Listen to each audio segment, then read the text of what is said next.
Hello, second grade mathematicians. Today we're going to continue exploring measurement and measuring length in inches.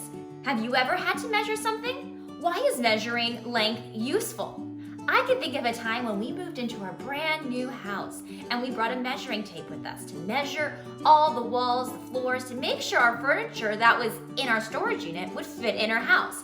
We didn't want to bring furniture that was too big. It wouldn't fit through the door and it might make our room feel really cramped if we had oversized furniture. We wanted to make sure our furniture would fit perfectly. So we brought a measuring tape to measure the length of the walls, the doorways, to make sure we brought everything in that would fit our house appropriately. I'm sure you can think of times when you had to use measurement. But what happens if you don't have the right tool? Say for instance, a ruler or a measuring tape or a yardstick. What could you do? Well, you could estimate with your fingers, because I know that an inch is about this big, but would it be wise to measure with just my fingers? Probably not. My estimate would be a little bit off, maybe even way off, and that would just take me way too long and I could lose count, and lining my fingers up, that would just take a long time. So today, we're gonna build our own rulers using those inch models from yesterday. So I have my tasty treat that I'm going to use to help me build my ruler. And we're gonna do this together. So the first thing you need to do is to grab your treat from yesterday or whatever tool you use to represent your model. You're also going to need to grab a pencil and maybe even a crayon. So go get those items right now and we'll be ready to begin. Now that I have my materials, I have a pencil, I brought a marker to show you at home, 2 crayons, and also my tile I used yesterday, my cracker. So I have everything I need to create a ruler using this paper strip. The first thing I'm going to do is I am going to place my marker or my cracker right at the edge of my paper. There it is. And I'm gonna use my pen, just so you can see it a little bit more clearly at home. You can use a pencil, but I'm gonna use the marker just so it's easier for you to see at home. And I'm gonna draw a line on the right side and also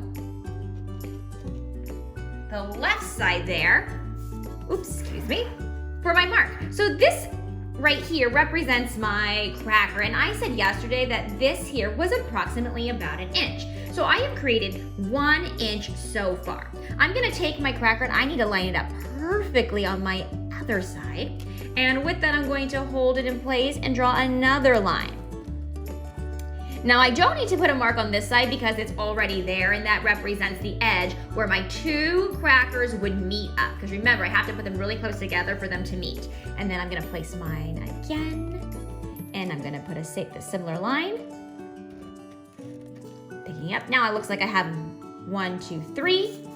Again, I'm gonna put another mark, and I'm just filling them in, making sure every time I pick up my marker or my cracker, I'm lining it up along the edges because I don't wanna have anything too far off because I need them close together. If they're far apart, it will not be accurate, and my estimate will definitely not be as good. So I'm just gonna keep going. And I'm gonna just stop. Oh, I'll just stop there. That works for me right now. And then on the inside, I'm gonna pick up my colors because this is gonna help me visualize and see those inch markers. So I'm gonna start with green. And with my green one, I'm going to draw a line right here. And I'm just gonna shade it in lightly. Helps me visualize. All right, nothing fancy. And then I'm gonna pick up my next color just because it's gonna see a difference between the 1 inch to the next inch.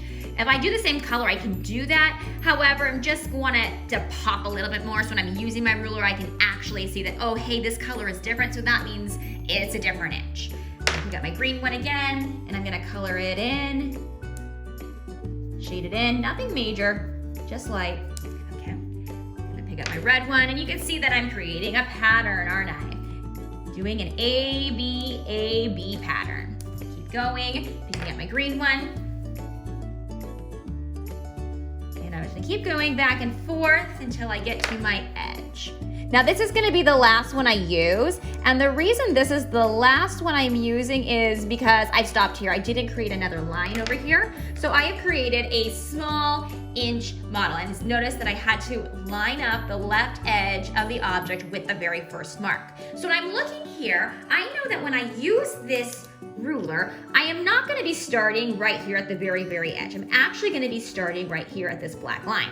So this black line is my starting point. I want to make sure whatever object I'm lining up starts right there.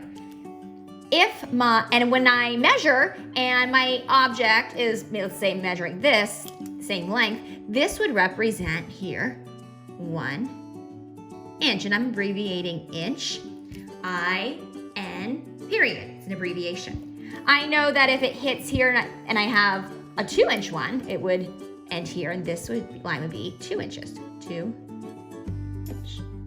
And then this one would be 3 inch. And this would be 4 inch. This will be 5.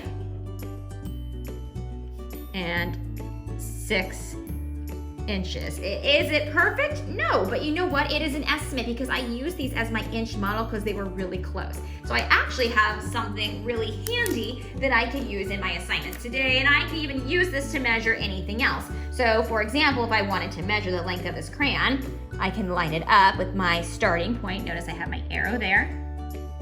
Oh, look at that. And I can see from starting here, well, we're learning what we did from yesterday. It's past the 3, but not quite to the 4. It's closer to 3 than 4, so this crayon is about, we'd say, 3 inches. It works. Hey, look at that. I used and created my own ruler using my models from yesterday. Well, let's try something else. I'm looking around here. What do I have around me? Oh, this pencil. Lining it up. Now, I notice here that my pencil's starting right here at this black line, not the edge, because if I start here at the blue, guess what? It's not gonna be accurate because my starting of my inch marker is here. So I want it on that black line, and I'm looking, and it goes past the 6. Now, I can imagine here that I have another cracker, and it's probably gonna be closer to the next inch. So I see 1, 2, 3, 4, 5, 6 inches plus this other space. So this is gonna be about, I'd say, 7 inches long. Look at that, I can totally use this now. This is so handy. I can't wait to see what you do to create your ruler. So second grade mathematicians, you now have your own inch ruler that you created to use to measure, well, just about anything. But remember, if you're gonna use this, you wanna make sure you line up the object you're measuring with that very first mark. If you line it up at the very edge, you're gonna have a big problem on your hand and you won't get a reliable measurement. Remember again that these are estimates. So when we are measuring, you wanna use the word about 3 inches. It's not exactly 3 inches because this is a representation. It's a model, it's not exact. So the word about is very, very important. I can't wait to see the rulers that you create today. Have fun and maybe even measure things around your room. I'm not sure if you're gonna be able to measure furniture, if you're moving into a house, but you could measure a whole bunch of things. Have fun, mathematicians.